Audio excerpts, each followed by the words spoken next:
Hey guys, welcome to this video. Today I'm going to show you how you can untag yourself from a TikTok video. So when you're on your TikTok, just tap on inbox. And then when it leads you here, just tap on activities.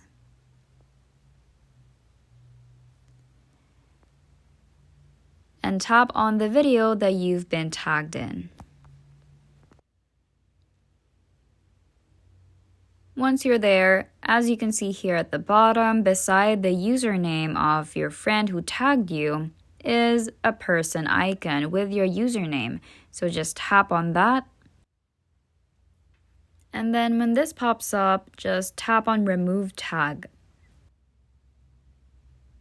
And as you can see, it says you just removed yourself from this video. There you go, problem solved. I hope this helped, and we will see you in the next video.